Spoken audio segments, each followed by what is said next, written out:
ભજન જ એક એવી વસ્તુ છે કે આમાં મા દીકરો બે એકે ને બાપ દીકરી બે એકે ને ભાઈ બેને બે એકે, બાકી હવે ક્યાંય જાય એવું છે નહીં. પેપરમાં જોયા જેવું નથી, ટીવીમાં જોયા જેવું નથી. બાકી હતું તો મોબાઈલ આવ્યા, દી ઉઠી નથી ગયો. હવે જો સંસ્કૃતિ કયો તોય ભલે, અને સત્સંગ કયો તોય ભલે, ને કંઈક આપણે કાળ વિહામો કરવાની વાત કરતા હોય તોય ભલે, આ સંતોની વાણી સિવાય હવે બાપુ જય ભગવાન કાંઈ છે નહીં. પણ ભજન બાપુ છે ને કંઈક કહેતું હોય છે તમને ને મને. ભજનમાં કંઈક પડ્યું છે, કાંઈક તો છે. શું છે હજી ખબર નથી, અને જડી જાય ને પછી હું તમને નહીં જડું. આ મારો કહેવાનો મિનિંગ સમજી જાજો. ભજનમાં કાંઈક છે ખરું, અને એની વાંહે બાપુ મથામણ હોય ને તો જ બાપુ મળે, બાકી એમ નામ ન મળે. સવારામ સાહેબ બજાણાની બજારમાં વાણી કરતો હતો. સુરતા કોઈ સુગડ સમેટે, સાહેબ ઘટમાં ભેટે, તીર્થ વ્રત બહુ કરે, ઈ જાય બદરીને બેટે, પડ્યું અહીંયા ગોતે નહીં, ગોતે શેટે શેટે, આદલ તો અંતરમાં રહેશે, રામ ભજન કરો તો ભેટે. આ એક શબ્દ બાપુ જબુમાં એના ઘરે હુતા છે ને કાળજું ફાડી નાખ્યું કે આ મને જ કે છે. એમ તમને ને મને બધાને આ ભજન છે ને, જ્યાં જ્યાં ભજન બન્યા છે ને અહીંયા વાતું પડી છે. એમ નામ ભજન બને નહીં. સતી તોરલ ને જાડેજો બે જદી વાય કે ગયા ને, રસ્તામાં પ્રસંગ બન્યો, જાણે છે બધા, કરવું કોઈને નથી. રસ્તામાં પ્રસંગ બન્યો અને તોરલ મુર્શિદ થઈ ગયા. એ ગાડીમાં તોરલ ને બાંધી અને જાડેજા માથે ગાડી લઈને ગતમાં આવ્યા. ગત એટલે જેસલ, તોરલ, રૂપાદે, માલદે, કતીબ શાહ, હુરમબાઈ, લાખો, લોયણ, જેતો ભગત, ખીમડીઓ, કોટવાર, ડાલીબાઈ, રામદેવજી, હાલો, હુરો, વણવી, ઢોંગો, નિરલ, કુંભો, આ બધા ગતના ગોઠી હતા. ખોળિયા જુદા હોય ને જીવ એક થઈ જાય ને તો મળદા તો હું એમ કહું છું કે આજે ઉભા થઈ જાય. આ બલિરાજામાં બંધ કરવું શું કામ પડ્યું? ઈ ગાડીમાં બાપુ તોરલ ને બાંધીને જાડેજો આવ્યા ને ગતમાં ગાડી ઉતારી, અને આખી ગત કે છે તમે આવ્યા ને તોરલ, તો કે આ ગાડીમાં છે બધું. ગાડી ખોલીને આખી ગત બાપુ આરાધ કરે છે, તોરલ બેઠા નથી થતા. પછી જાડેજો કે છે લાવો એક તારો મારી પાસે. અહીંયા વાણી બને કઈ, પીરજી પુકારે મુજા ભાવરા, સતી તમારા ધર્મને સંભાળો, પોતાના પુન સિવાય પાર નહીં, ગુરુ સિવાય મુક્તિ નહીં. તોરલ, તોરલ તમારા ગુરુને જો ધ્યાન આપજો. બે ભેગા ભજન કરતા હતા. આપણા ગુરુને સંભાળો એમ નથી કીધું, સતી તમારા ધર્મને સંભાળો. અને આની આ વાત જેથી દરિયામાં હતા ને તેથી સતી તોરલે જાડેજાને કીધેલું કે તમારો ધર્મ સંભાળો ને પાપ તમે આમાં નાખી દો. બસ આની આ જ વાત હતી. બાપુ વાણી એમ નામ જો બનતી હોત ને તો અત્યારે આ વિજ્ઞાનનો આધુનિક યુગ છે, કોમ્પ્યુટરનો યુગ છે. એક ભજન બજારમાં મૂકો ખબર પડે. ઓલું જાગીરે માલણ જાગ જીનપા કાન કરો ને પણ નહોતા સાંભળાતું, દેખાય અત્યારે. આપણું બનાવેલું હતું નો રે. સતી તોરલ ને એકલા જેથી જેસલે વાયક એ મોકલ્યા ને તેથી બાપુ જેસલે એમ કે છે મારી તબિયત બરોબર નથી, વાયક ઝીલું છે, તમે જાઓ. અને તોરલ ગયા. પછી બાપુ જાડેજાને જવાનો સમય થઈ ગયો હતો. પછી બાપુ જાડેજો વાણી કરે કઈ, રોઈ રોઈ કોને સંભળાવું, મારો રુધિયો રોવે માયલો. તોરલ, તોરલ તમે મને ન મળ્યા હોત તો મારી દશા શું થાત? હું મરી જાઉં એની પરવા નથી, પણ હું કદાચ મરી ગયો હોય તો મારી સમાધિ માથે બે ગાયત્રી તો સંભળાવજો, મારા જીવની ગતિ થઈ જાય. બાપુ જાડેજો ક્યાં પહોંચ્યો હોય છે? આપણી તાકાત જ નથી રામ ભજન કરવાની.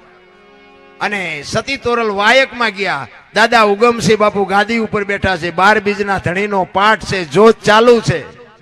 રાતના 2 વાગ્યાનો સમય થયો અને સતી તોરલ ગુરુ ઉગમને કહે છે કે બાપુ કે હા કે આ જોત આજ મને ઝાંખી કેમ દેખાય છે? બાપુ જો આ ભજનના પ્રમાણ હતા રામ, એમ નામ ભજન નથી. આજની તારીખ સુધી ટકી રહ્યું છે ને, આ બાપુ સત્ય છે એટલે ટકી રહ્યું છે. એ કે જોત કેમ ઝાંખી દેખાય છે? ત્યારે દાદા ઉગમ કે છે કે બેટા આપણી ગતનો કોક ગોઠી છે ને બ્રહ્મમાં ભળે છે, એ બ્રહ્મમાં ભળે છે એમ કીધું ને. સતી તોરલ ને બાપુ લાઈટ થઈ ગઈ, જાડેજો વિયો ગયો, બીજું કોઈ ન હોય. જેસલે ગામતરું કર્યું બાપુ, મને અંધારામાં રાખી. ચોથા રાસુએ બાપુ સતી તોરલ રડી ગયા અહીંયા હો. અને સતી તોરલ ને કે છે ખરેખર એ કે હા એમાં બીજું બને જ નહીં. બાપુ આ ખોળિયા જુદાન જીવ એક હતા એની વાતો છે. જેસલ જ હોય બીજું કોઈ ન હોય. અને પછી બાપુ અહીંયાથી કે જો જેસલ વિયા ગયા હોય તો અમારે ધૂપે આવવું પડે. આખી ગત નીકળીને રસ્તો હુજતો નથી. અહીંયા બાપુ વાણી બને કઈ પાદરની પનિહારી પૂછું મારી બેન માર્ગ બતાવો અંજાર શેરના. એમ નામ ભજન નો બને મારા રામ. આય આવ્યા અને ખબર પડી કે જેસલે સમાધિ લીધી અને આખી ગત બાપુ સમાધિએ જાય. અને અહીંયા સતી તોરલ બાપુ વાણી કરે કઈ તાલ ને તંબુરો સતીના હાથમાં સતી કરે અલખનો હારા. જાડેજા મેવાડમાં તમે શું બોલ્યા હતા? વચન ચૂક્યા 84 માં જાશો. તમે કીધું છે કે મળ્યા સિવાય નો જાઈશ નહીં. અને આ દુનિયા મને કાળી કહેશે. આમ ધરતી ફાડીને બાપુ જાડેજાએ 12 હાથ કાઢીને કીધું કે હું તમારી ભેળો છું. બાપુ એને પ્રમાણ કહેવાય. એને અહીંયા એમ ભજન બને, એમ નામ ભજન ન બને. એટલે જ સવારે અમે કીધું કે ભજનના ભરોસે રેજે અંતે ઈનર ઓપશે અમર બીજક જેને હાથ લાગ્યું એને કાળ કેમ લો. ભજન બાપુ કંઈક કહેતું હોય છે નારાયણ, પણ હવે આપણે કાંઈ લેવું જ નથી પછી વાત જ ક્યાં રહી? ને કે લેવા જેવું છે મને એટલી ખબર પડે. અને આ ભજન છે ને ભજન ચારે બાજુથી વંટોળિયા ચડે ને પછી હુજે, ત્યાં સુધી હુજે એવું નથી. આપણને નડવા માંડે ને એટલે સમજી લેવાનું ઠાકર ત્રાજવી આવ્યો હોય તો જ આપણને નડે. એક કઠિયારો કુવાડા ટીપાઈ નીકળ્યો ને કઠિયારો એટલે ઝાડવા રોવા માંડ્યા. નાના ઝાડવા હતા ને એ રોતા હતા. એટલે મોટા ઝાડવાએ કીધું એટલે કે હું કામ રોવો છું? એ કે ઓલો કઠિયારો કુવાડા ટીપાઈ નીકળ્યો ને કે વેલો મોડો આપણને કાપી નાખશે. તેથી મોટા ઝાડવાએ બહુ સરસ જવાબ આપ્યો હતો ભાઈને. આપણા જીવનમાં ઉતારવા જેવી અમુક વાતો હોય. એ કે કઠિયારાની તાકાત નથી ને કુવાડાની તાકાત નથી, પણ મારી પાસે હાથો આપણો હોય છે. જોજો એ કે હાથા ન થાવ તો કોઈ નહીં કાપી શકે. એમ તમારા ને મારા બાપુ સમાજ કોઈ બી હોય, બાકી કુટુંબની એકતા હોય ને, અને જેથી વિખવાદ કરે ને તેથી ઊંડા ઉતરીને જોજો એકાદો હાથો આપણો હોય. નકર આપણા કોઈની તાકાત નથી બાપુ કોઈ સમાજને કોઈ લાંબો હાથ કરી શકે. એમ હાથા ન બનો ને તોય બહુ થઈ ગયું. અને નાના માણાને બાપુ કઈક પ્રેમ કરજો. પૈસા વાળાને તો આખી દુનિયા સલામું મારે છે. નાના માણાને બાપુ સપોર્ટ કરવાની જરૂર છે. એક ઝૂંપડામાં રહેતા હોય તમે જોજો, દિવાળીનો તહેવાર હોય ને પૈસા વાળાના છોકરા હોય ને એ 2 રૂપિયાના ફટાકડા લાવે. એક ફટાકડાના 2 રૂપિયા હોય. પણ ફોડી ન કે ફોડવાડું ઝૂંપડામાં થા કરવા પડે. એ ઝૂંપડા વાળાને બોલાવે એમ કે તું આને ફોડી કે લાય બાકર નો શું ફૂટે. ઓલાને કલેજું નથી, આની પાસે પૈસા નથી. એ જળ લઈને દિવાળી મૂકે ને ફટાકડો ફૂટે ને ઓલા એમ રાજી થાય કે બહેનો લાવ્યો એ ફૂટ્યો ને ઓલો એમ રાજી થાય ભાઈડે ફોડ્યો એમ રાજી થાય. આ દયાળુ નથી ઈશ્વર. આને જ ઈશ્વર કહેવાય. કારણ કે ભગવાનને ખબર છે કે આવડા લાયા ભલે બાકી ફોડી નહીં શકે, આવડા ભલે લાવી ન શકતા પણ ફોડવાના સિમને જ તે. ઈશ્વર બાપુ છે ને લગામ બધાની, તમારી ને મારી બધાની લગામ હાથમાં લઈને બેઠો છે. કોઈ જો એવું કહેતું હોય કે તો એ નથી કહેતા અમારે કોઈની જરૂર જ નથી, અમારે કોઈની જરૂર નથી. એટલે આ દુનિયામાં આવવા હાટું 2 જણાની જરૂર પડે, જેથી જાવ તેથી 4ની જરૂર પડે. એમનામ હોવાતું નથી ને જવાતું નથી મારા રામ.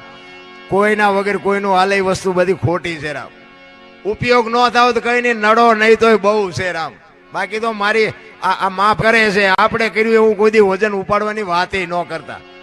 અને એની મરજી નહીં હોય ને તેથી આવા રૂપિયા તમામ થાય તો તમારો ગુલામ થઈ જાય. એની મરજી ન હોય તો બાપુ એમાં પાંદડું ન હાલે.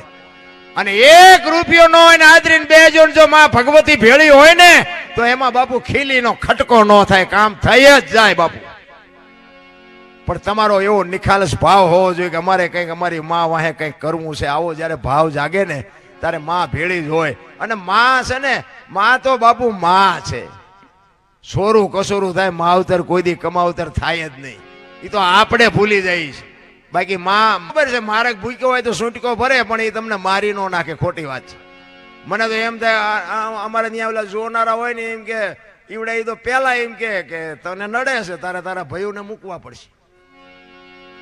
એટલે માં છોકરા નોખા પાડવાનું કે કોઈ દી નોખા હોય તો માં એમ કે ભેગા રહ્યો. અને અમારે અહીંયા જોનારા એમ જ કહે છે કે ભાઈઓને તમે મૂકી દો તો માતાજી તમારું કામ કરે એવું છે. એવા બાપુ હાંડિયા લીંડા ઘોડે કરી મૂક્યા છે અમારે અહીંયા. તમે આવો કોક દીક તમને ઓળખાણ કરાવું. એક કુટુંબના 5 તો મઠ બનાવ્યા માતાજીના. એ કે તારી માતા અમારે નથી પૂજવી. એટલે હવે આ માતાજીઓના ભાગ પાડે એ બીજું શું ન કરે. એમ નથી રામ. તમારે મારે મરી જવાનું છે. કંઈક દુનિયામાં જીવનમાં કંઈક ઉપયોગી ન થાય તો કંઈ નહીં, નડીએ નહીં તો હવે બહુ થઈ ગયું.